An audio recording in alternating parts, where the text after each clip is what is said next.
दीनानाथ रुग्णालयानं 2019 पासून महापालिकेचा मिळकत कर थकवला असल्याची माहिती समोर आली आहे। दीनानाथ रुग्णालयाकडे तब्बल 27 कोटी रुपयांची थकबाकी आहे। दरम्यान महापालिकेकडून कर वसुलीसाठी कुठलेच प्रयत्न करण्यात आले नसल्याची माहिती मिळाली आहे। सत्यशोधक बहुजन आघाडीच्या वतीनं दीनानाथ मंगेशकर रुग्णालयाच्या बाहेर आज आंदोलन करण्यात आलं। कार्यकर्त्यांनी कपडे काढत रुग्णालयाचा निषेध केला। रुग्णालयावरती कठोर कारवाई करण्याची मागणी आंदोलकांनी केली। दीनानाथ मंगेशकर रुग्णालयात गर्भवती महिलेचा मृत्यू झाल्यानंतर रोष व्यक्त होतोय। यानंतर राष्ट्रवादी काँग्रेसच्या कार्यकर्त्यांनी रुग्णालयावरती चिल्लर उधळत आंदोलन केलं। महिलेकडे 20 लाखांची मागणी केल्याच्या निषेधार्थ हे आंदोलन करण्यात आलं। दीनानाथ मंगेशकर रुग्णालयाबाहेर अखंड मराठा समाजाच्या वतीनं आंदोलन करण्यात आलं। रुग्णालय प्रशासनाविरोधात सदोष मनुष्यवधाचा गुन्हा दाखल करावा अशी मागणी आंदोलकांनी केली। दीनानाथ मंगेशकर रुग्णालयाबाहेर रुग्णालयाच्या नावाचा बोर्ड रुग्णालय प्रशासनाकडून काढण्यात आला। आंदोलकांनी रुग्णालयाच्या नामफलकाला काळं फासलं होतं। खबरदारीचा उपाय म्हणून रुग्णालय प्रशासनानं नामफलक काढलाय। राज्यातल्या शेतकऱ्यांच्या कर्जमाफीबाबत विचारताच कृषी मंत्री माणिकराव कुकाटेंनी शेतकऱ्यांना सुनावलं। कर्जमाफीतून मिळालेल्या पैशांचं तुम्ही काय करता असा उलट सवाल कृषी मंत्री माणिकराव कुकाटेंनी शेतकऱ्यांना केला। कर्जमाफीच्या पैशातून साखरपुडा आणि लग्न करता असं देखील कृषी मंत्री म्हणाले।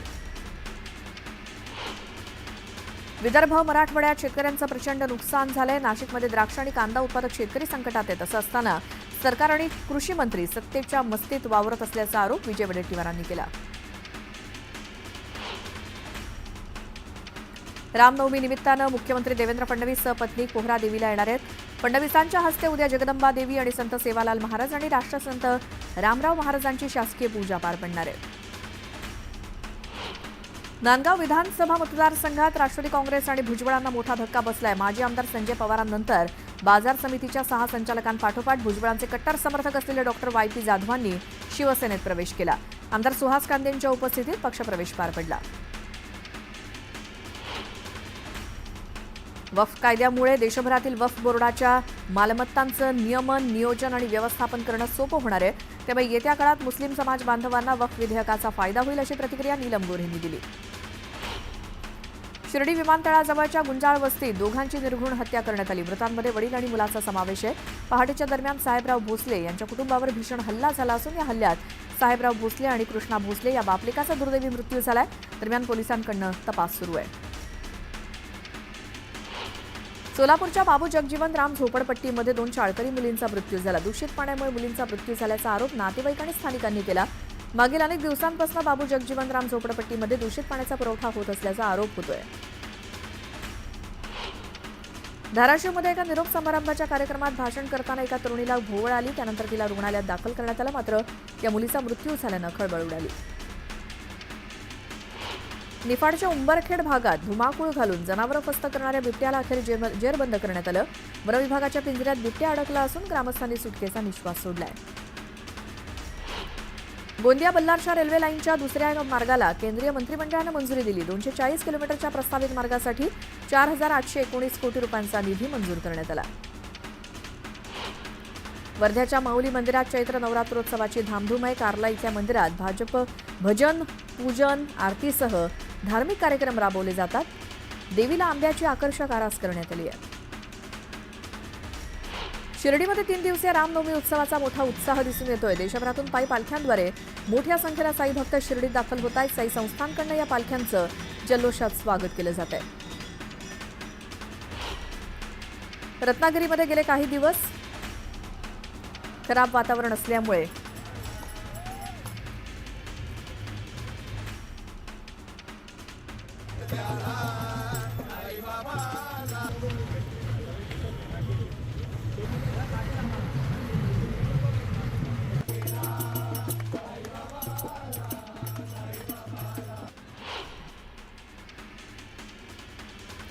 रत्नागिरीत गेले काही दिवस खराब वातावरण असल्यामुळे मासेमारीला देखील ब्रेक लागलाय। हर्णे बंदरातील बोटींनी किनारा गाठलाय। वादळी वाऱ्यामुळे मासेमारीवरती परिणाम झालाय। त्यामुळे मच्छीमार संकटात सापडलेत। वाशिममध्ये कर्णकर्कश आवाज करणाऱ्या 17 बुलेट्सवर पोलिसांनी कारवाईचा बडगा उगारला। या सगळ्या गाड्यांचे सायलेन्सर काढण्यात आले असून दुचाकी मालकांना पोलिसांनी तंबी दिली। राजगड आणि तोरणा किल्ल्यावर पाणी टंचाई जाणवत असून तिथल्या पक्षी प्राण्यांना विशेषतः माकडांना पाणी आणि अन्न मिळेनासं झालंय. उन्हाचा पारा चढल्यामुळे पर्यटकांची संख्या सुद्धा कमी झाली आहे, त्यामुळे माकडांना खायला मिळत नाही. त्यामुळे पुरातत्व विभागाचे कर्मचारी बापू साबळे यांनी माकडांसाठी दररोज स्वखर्चातनं खाणं टाकायला सुरुवात केली आहे. जिल्हा मजूर सहकारी फेडरेशनच्या पंचवार्षिक निवडणुकीसाठी आज मतदान होत आहे. महाविकास आघाडी आणि महायुतीमध्ये लढत रंगली असून 13 पैकी 4 जागा बिनविरोध निवडून आल्या आहेत. फेडरेशनच्या 9 जागांसाठी 24 उमेदवार निवडणुकीच्या रिंगणात आहेत. भारतीय सैन्यात 17 वर्ष सेवा देऊन निवृत्त झालेल्या शेलू बाजार इथल्या नितेश कांबळेंचं मोठ्या जल्लोषात स्वागत करण्यात आलं. नितेश कांबळे हे भारतीय सैन्याच्या सीमा सुरक्षा दलामध्ये 2008 सालापासून सेवेत रुजू होते. केंद्र सरकारनं कांद्यावरील निर्यात बंदी उठवल्यानंतरही कांद्याच्या दरात घसरण सुरूच आहे. लासलगाव बाजार समितीमध्ये लाल कांद्याला प्रति क्विंटल सरासरी 1100 रुपये तर उन्हाळी कांद्याला 1350 रुपये इतका भाव आहे. यवतमाळच्या पुसद शहरातील मुख्य बाजारपेठेतील रस्त्यावरती व्यावसायिकांनी अतिक्रमण केलं, त्यामुळे नागरिकांना त्रास सहन करावा लागतोय. दरम्यान हे अतिक्रमण नगर परिषदेनं गांभीर्यानं घेतलं नसल्यामुळे नागरिकांनी रोष व्यक्त केला. लोणावळा नगर परिषदेत नागरिकांच्या समस्यांकडे दुर्लक्ष करून केवळ धनाढ्य लोकांची कामं होत असल्याचा आरोप ठाकरे गटाचे महेश केदारी यांनी केलाय. मुख्याधिकारी अशोक साबळेंकडे तक्रार करून कोणीही कारवाई करत नसल्यामुळे भ्रष्टाचाराची एसआयटी चौकशी करा अशी मागणी त्यांनी केली. भंडाऱ्यात खासगी शाळेची मुजोरी समोर आली. अतिरिक्त शुल्काची तक्रार केल्यामुळे 7 विद्यार्थ्यांना शाळेतनं काढण्यात आलंय. बेकायदेशीर शुल्क आकारल्याची तक्रार पालकांनी केल्यानंतर विद्यार्थ्यांवरती कारवाई करण्यात आली. चिपळूणमधील तमिळनाडू बँकेला मनसेनं 3 दिवसांचा अल्टिमेटम दिलाय. संपूर्ण व्यवहार मराठीतून करावेत असा इशारा मनसेकडनं देण्यात आलाय. सांगली महापालिकेकडनं कृष्णा नदीच्या काठावरती विशेष स्वच्छता मोहीम राबवण्यात आली. या संपूर्ण मोहिमेत 1 टनापेक्षा अधिक कचरा नदी काठावरनं संकलित करण्यात आला. सोलापूर मनपाचे आयुक्त सचिन उंबासेंनी पुण्यश्लोक अहिल्यादेवी होळकर प्रसूतीगृह भेट देत महिला आणि गरोदर मातांना मिळणाऱ्या सुविधांची पाहणी केली. शिवाय जन्म मृत्यू विभागाला भेट देत त्यांनी समस्यांचा पाढा वाचला. येरमाळ्याच्या येडेश्वरी मंदिरात भक्तांकडून नियमांचं उल्लंघन केलं जात आहे. हळदीच्या वापरावरती बंदी असताना सुद्धा भक्तांकडून सर्रासपणे हळदीचा वापर केला जातोय. वर्धा नगरपालिकेवरती 2 वेगवेगळ्या प्रकरणात अनियमिततेचा ठपका ठेवण्यात आलाय. मुलांसाठी आरक्षित असलेले खेळाचं मैदान विकास कामांसाठी देणं आणि अण्णाभाऊ साठे नागरी सुविधा निधीचा गैरवापर करणं या 2 प्रकरणामध्ये अनियमितता झाल्याचा ठपका ठेवण्यात आलाय. राज्य अनुसूचित जाती जमाती आयोगाचे उपाध्यक्ष धर्मपाल मेश्राम यांच्याकडनं चौकशीचे आदेश देण्यात आले.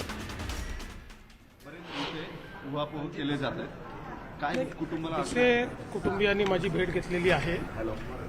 मी त्यांना आश्वस्त केलेलं आहे की केवळ या प्रकरणापुरती आपण कारवाई करायची एवढंच मर्यादित नाही, तर पुढे अशी प्रकरणं होऊ नये म्हणून काय काळजी घेतली पाहिजे या दृष्टीनं आम्ही कारवाई करण्याचा प्रयत्न करतो आहोत. आज कमिटी देखील या ठिकाणी जी मी तयार केली होती ती आलेली आहे. ती कमिटी सर्व प्रकारच्या ज्या काही गोष्टी आहेत त्याच्यामध्ये लक्ष घालणार आहे आणि एकीकडे या प्रकरणी तर जे काही दोषी आहेत त्यांना शिक्षा झाली पाहिजे, पण भविष्यात असे प्रकरण होऊ नये म्हणून आपल्या एसओपीज तयार झाल्या पाहिजेत या दृष्टीनं आमचा प्रयत्न आहे. निश्चितपणे त्या दृष्टीनं आम्ही काम करू. सर, सगळ्या चॅरिटेबल हॉस्पिटलच्या ऑपरेशन्सच्या संदर्भानं तक्रारी प्रचंड येतात, मात्र धर्मादाय आयुक्तांच्या लिमिटेशन्समुळे किंवा त्यांच्या अकार्यक्षमतेमुळे या तक्रारींचा निपटारा होत नाही. मुळामध्ये आता आपण आपल्या कायद्यामध्ये याच अधिवेशनात बदल करून पुन्हा काही अधिकार हे धर्मदाय आयुक्तांना दिलेले आहेत. आपल्या लॉ अँड ज्युडिशरी विभागामार्फत आपण त्याची देखरेख देखील करतो. आपला प्रयत्न आहे की संपूर्ण धर्मदाय व्यवस्था ही ऑनलाईन एका प्लॅटफॉर्मवर यावी, जेणेकरून कुठे आपल्याकडे बेड्स आहेत, किती ते अवेलेबल आहेत, ते दिले जात आहेत की नाही, याचं सगळं मॉनिटरिंग आपल्याला करता यावं. आणि याकरता सीएम ऑफिसमध्ये जो आपला मुख्यमंत्री आरोग्य कक्ष आहे तोही याच्याशी आम्ही जोडण्याचा प्रयत्न करतो, जेणेकरून त्यांच्यावर एक दबाव राहिला पाहिजे. आणि मला विश्वास आहे की पुढच्या काळामध्ये याच्यामध्ये एक मोठी सुधारणा आम्ही करू शकू. एक पत्रक आज धनंजय केळकरांनी काढले मंगेशकर हॉस्पिटलच्या वतीने. तुमचा कालचा असंवेदनशील हा शब्द फार लागलाय त्यांना. त्या ट्रस्टीजनी काल मीटिंग घेऊन आता ऍडमिशन्स जे आहेत ते विदाऊट डिपॉझिट होतील असं म्हटले. दुसरी गोष्ट, ज्या असंवेदनशीलतेचा तुम्ही उल्लेख केलेला होता ती आम्ही पुन्हा तपासून घ्यायचा निर्णय केलाय असं केळकर पत्रात म्हणाले. मुळात एक गोष्ट आपण सगळ्यांनी लक्षात घेतली पाहिजे की दीनानाथ मंगेशकर हॉस्पिटल हे स्वर्गीय लता दिदी आणि मंगेशकर कुटुंबियांनी खूप मेहनतीतून उभारलेलं आहे. एक नावाजलेलं हॉस्पिटल आहे. या हॉस्पिटलमध्ये अनेक प्रकारच्या शस्त्रक्रिया आणि अनेक प्रकारचे उपचार होतात. त्यामुळे सगळं काही या हॉस्पिटलचं चूक आहे असं म्हणण्याचं कारण नाही, पण कालचा प्रकार हा मात्र असंवेदनशीलच होता. जिथे चूक आहे तिथे चूक म्हणावं लागेल, ती चूक सुधारावी लागेल. जर ते सुधारण्याचा प्रयत्न करत असतील तर मला त्याचा आनंद आहे. आपल्या ज्या ज्या समित्या आता नेमलेल्या आहेत त्यामध्ये आयुक्तांच्याकडून नेमलेली समिती आणि आरोग्य विभागाची समिती, काही फाइंडिंग्ज आल्यात का समोर?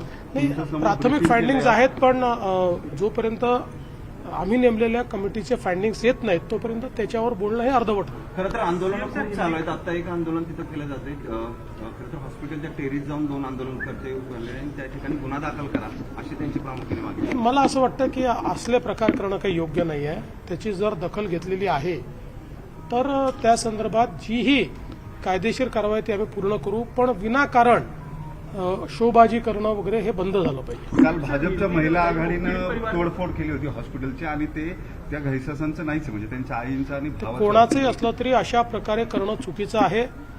महिला आघाडी कोणाची असो, ती भाजपची असली तरी हे चूक आहे. सर हिंदी में बताइए, पीड़ित परिवार ने मुलाकात की आपसे? Madam 2 minute.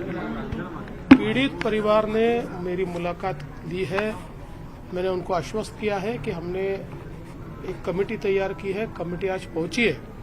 इसमें जो दोषी है उनके ऊपर कड़ी से कड़ी कार्रवाई तो हम करेंगे ही, लेकिन उसके साथ साथ आगे ऐसा न हो इसके लिए क्या करना चाहिए उसके एसओपीज तैयार करने का काम भी राज्य सरकार करेंगी और धर्मदाय आयुक्त को उस प्रकार से हम लोग निवेदन करेंगे. प्रोटेस्ट हो रहे हैं और क्राइम रजिस्टर करने की बात की जा रही है, देखिए, FIR उसको कैसे? हर चीज करेंगे जो भी मुनासिब इसमें होता है. जो जो चीजें करने की आवश्यकता है वो हर चीज की जाएगी, लेकिन क्राइम भी अगर रजिस्टर करना है तो जब तक ये जो अहवाल है ये जब तक आता नहीं है तब तक आप कौन सा सेक्शन यूज करेंगे, किसके ऊपर करेंगे, ये सारी चीजें बहुत महत्वपूर्ण होती है. इसलिए इसके बाद ही किया जाएगा. पर मुझे ऐसा लगता है कि अब ठीक है, कल तक हम समझ सकते थे कि एक लोगों में गुस्सा था, आंदोलन चल रहे थे.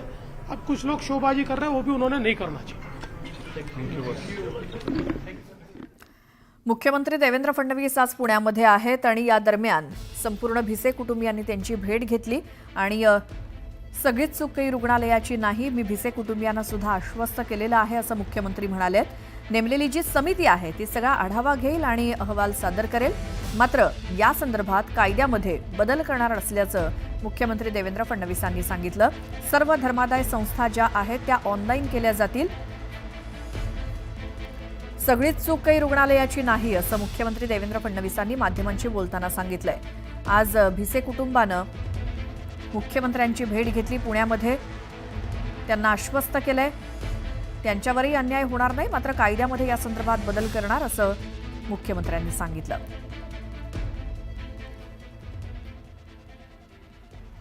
आणि आता पाहूयात बातम्या सुपरफास्ट. चैत्र पौर्णिमा यात्रेत भाविकांसाठी तुळजाभवानी मंदिर 22 तास खुलं ठेवण्यात येणार आहे. भाविकांची होणारी गर्दी लक्षात घेता हा निर्णय घेण्यात आला आहे. शिर्डीमध्ये 3 दिवसीय रामनवमी उत्सवाला भक्तिमय वातावरणात सुरुवात झाली आहे. साईबाबांच्या काकड आरतीनंतर साई प्रतिमा, वीणा आणि पोथीची मिरवणूक काढत उत्सवाला सुरुवात झाली. यंदा उत्सवाचं 114वं वर्ष असून मोठ्या संख्येनं भाविक पायी पालख्या घेऊन शिर्डीत दाखल झाले. संत तुकाराम सहकारी साखर कारखान्याच्या 3 जागांसाठी आज मतदान होतं. या निवडणुकीत मुळशी, मावळ, खेड, हवेली आणि शिरूर या 5 तालुक्यातील एकूण 22,258 मतदार मतदानाचा हक्क बजावणारे 3 जागांसाठी 4 उमेदवार रिंगणात आहेत. पलूस तालुक्यातील किर्लोस्करवाडी येथील मायप्पा यात्रेला सुरुवात झाली आहे. चैत्र पाडव्याच्या 5व्या दिवशी कुंडल, किर्लोस्करवाडी, बुर्ली, रामानंद नगर इथल्या धनगर समाजाच्या वतीनं या यात्रेचं आयोजन करण्यात आलंय. हजारो भाविकांनी मायप्पाच्या दर्शनासाठी गर्दी केली. सांगलीच्या नागठाणेमधील श्री नागेश्वर, भैरवनाथ आणि नाईकबा देवांची यात्रा उत्साहात संपन्न झाली. हजारो भाविकांनी यात्रेत सहभाग घेतला. श्रीरामपूरच्या महाकालेश्वर मंदिरामध्ये शिवपार्वतीच्या हळदीचा सोहळा संपन्न झाला. चैत्र महिन्यातील अष्टमीच्या निमित्तानं दरवर्षी या सोहळ्याचं आयोजन केलं जातं. यावेळी मंदिरात विविध धार्मिक कार्यक्रमांचं आयोजन केलं होतं. वातावरणातील बदलामुळे अकोल्यात व्हायरल इन्फेक्शनमध्ये वाढ झाली आहे. लहान मुलांमध्ये ताप, सर्दी, उलट्या, जुलाब आणि खोकल्याचं प्रमाण वाढलंय. आजाराचा धोका टाळण्यासाठी बाहेरचं खाणं टाळण्याचा सल्ला डॉक्टरांकडून देण्यात आलाय. वैजापूर तालुक्यातील करंजगाव इथल्या राजू जगन्नाथ मगर यांची 1 हेक्टर 18 आर शेती आहे आणि या शेतीतल्या काढणीला आलेल्या संपूर्ण कांद्याचं अवकाळीमुळे नुकसान झालंय. आधीच कर्जबाजारी असून शासनानं आता मदत केली नाही तर आत्महत्येशिवाय पर्याय नसल्याची प्रतिक्रिया शेतकऱ्यांनी दिली. सोलापुरात दूषित पाण्यामुळे मृत्यू झालेल्या मुलींच्या अंत्यविधीच्या रथासमोर स्थानिकांनी आंदोलन सुरू केलं. सोलापूर प्रशासन आणि कर्मचाऱ्यांविरोधात नागरिकांनी आक्रमक पवित्रा घेतलाय.